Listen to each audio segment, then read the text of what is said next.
guilt-free na Pili Magnum Ice Cream.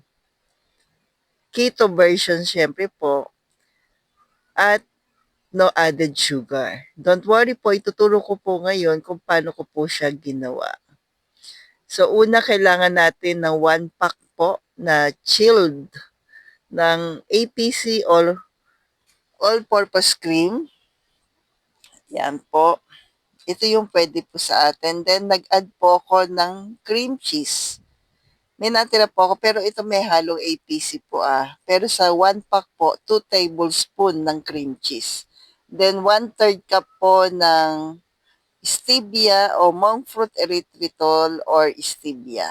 Alin sa dalawa po yung sweetener na available nyo po. Pwede yan. Then mix lang natin maigi, low carb. So dun sa walang, kasi natira ko po yung nakaraan Pagka 250 ml na chilled ng all-purpose cream, mag-add lang kayo ng 2 tablespoon po ng cream cheese. Yan. Then, tikman natin. So, pagka matabang, add na lang uli ng sweetener. Pero sa akin, okay na. So, ito po, meron akong pang mold ng ating ice cream. Yung stick natin, popsicle stick, hindi ko pa po yan maigi. So, pagkalagay na mamaya, ipupush nyo na lang yan mamaya. Yan. So, bali, sa ganitong kalaki po, 8 pieces, then push lang natin yung popsicle stick para makover niya po lahat. Yan, dahan-dahan. Then, ilalagay natin sa freezer. Magdamag ko po nilagay. Actually, magdamag tsaka isang araw. Kasi wala akong time that time. Pero mabilis naman yan So, dalawang ganito po. Bali, lumalabas na 8 pieces. Hindi naman siya sobrang laki. Kasi laki lang din ng Magnum. Ganun. Yan, push lang po yung popsicle stick. Para po Then, dahil wala siyang takip, dito ko po nilagay. Kasi ito may takip tong stainless ko na to. Yan. Tama-tama naman din yung laki niya. Large size po ito po tama-tama. Tapos may natira ako. Yan. Ito yung ating cone stick na keto. So, nagtunaw lang ako doon sa piping bag ng dark chocolate ng Lindahan. Dapat sugar-free din po yung dark chocolate. Then, yan. So, ito po yun. Tapos yung pili nuts natin, dahil raw po siya, nilagay ko lang siya sa air fryer sandali para ma-toasted. Then, pinalamig ko po. Ayan po yan. Pinoasted natin. Tapos, nilagay ko siya sa ibabaw.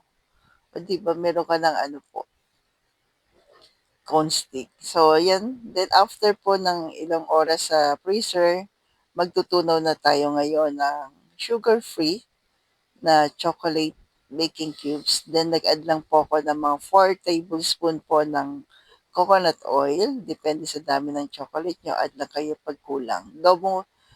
Sa double boiler po, tinunaw lang natin. Yan, yung ating dark chocolate. So, pagdating sa mga dark chocolate, dapat sugar-free. Gagamitin natin itong rechargeable po na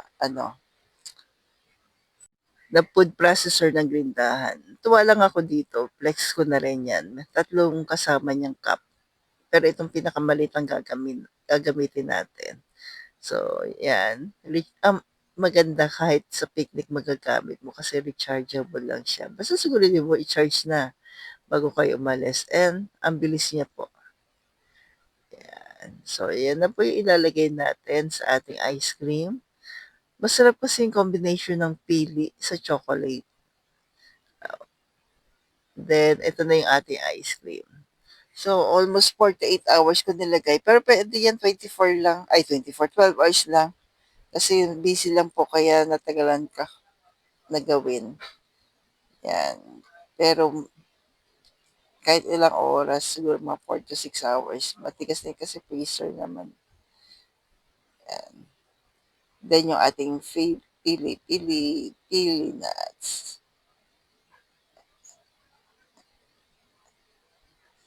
So, ma-enjoy nyo na po yung ating summer ngayon. with this Keto Pili Magnum ice cream. Yung iba hindi ko nilagyan ng pili para may choices ang pamilya natin. So, nasa inyo na po kung gaano karami yung pili nuts. Tapos, yung Magnum natin, yung chocolate natin, na kaya po yan sa mga 6 pieces. So, sinimut ko na lang pagdating sa iba po. So, ayan na po ang ating Keto Pili Magnum ice cream. So, thank you for watching at kung umabot po kayo sa part na ito, pa-comment naman po kung tiga saan po kayo para alam ko lang po kung saan umabot ang aking video.